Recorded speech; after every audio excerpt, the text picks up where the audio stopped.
छत्तीसगढ़ में शराब घोटाले की जांच जैसे जैसे आगे बढ़ रही है, कांग्रेस की मुश्किलें भी उसी रफ्तार से आगे बढ़ती जा रही हैं। अब एसीबी और ईओडब्ल्यू ने कांग्रेस को एक और नोटिस जारी कर दिया है, जिसमें पार्टी के कर्मचारी की नियुक्ति और जिम्मेदारियों को लेकर जवाब मांगा गया है। देखिए क्या है पूरा मामला इस रिपोर्ट में।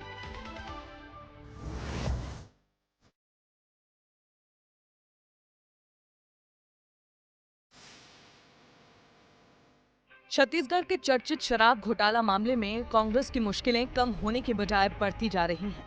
अब एसीबी ईओडब्ल्यू ने कांग्रेस को एक नोटिस जारी कर दिया है।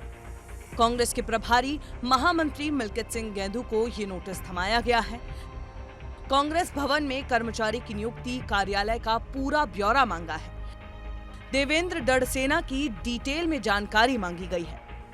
देवेंद्र डड़सेना पार्टी कार्यालय के अकाउंटेंट हैं और कोषाध्यक्ष राम गोपाल का करीबी भी है। ऐसे में एसीबी ने कांग्रेस को नोटिस जारी कर देवेंद्र से संबंधित 3 सवाल पूछे हैं। देवेंद्र डड़सेना पार्टी कार्यालय से किस जिम्मेदारी से जुड़े थे, उनकी नियुक्ति किसने की और कितना वेतन मिलता था।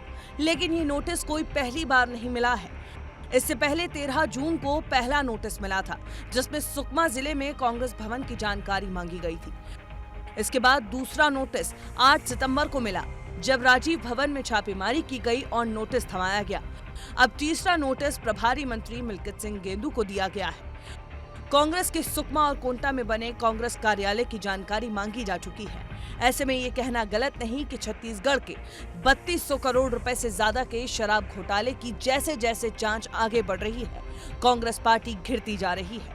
हालांकि कांग्रेस ने आरोप लगाया है कि सरकार पहले केंद्रीय जांच एजेंसियों के जरिए प्रताड़ित करती थी, अब राज्य एजेंसी के जरिए दबाव बना रही है। लेकिन इस मामले पर बीजेपी का कहना है कि कार्रवाई साक्ष्य के आधार पर हो रही है।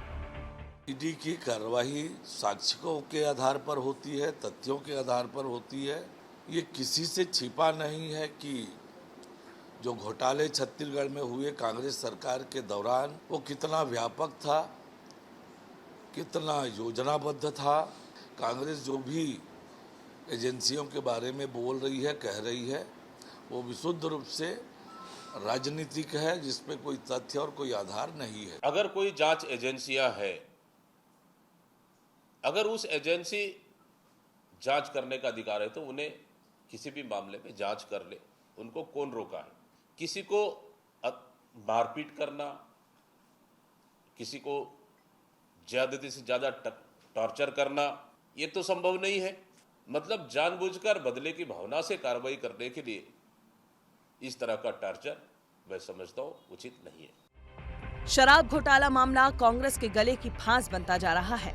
पहले से ही कांग्रेस नेताओं के साथ कई अधिकारी जेल की सलाखों के पीछे हैं। वहीं अब जांच का दायरा बढ़ने के साथ कई नेता रडार पर आ रहे हैं। कांग्रेस दफ्तर के कर्मचारी की जानकारी मांगकर हलचल बढ़ा दी है।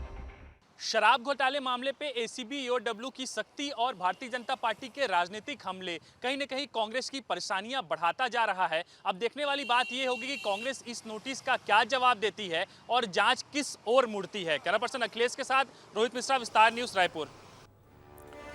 तो छत्तीसगढ़ में 3200 करोड़ रुपए के शराब घोटाले की जांच अब सीधे सीधे कांग्रेस कार्यालय की दहलीज तक पहुंच गई है।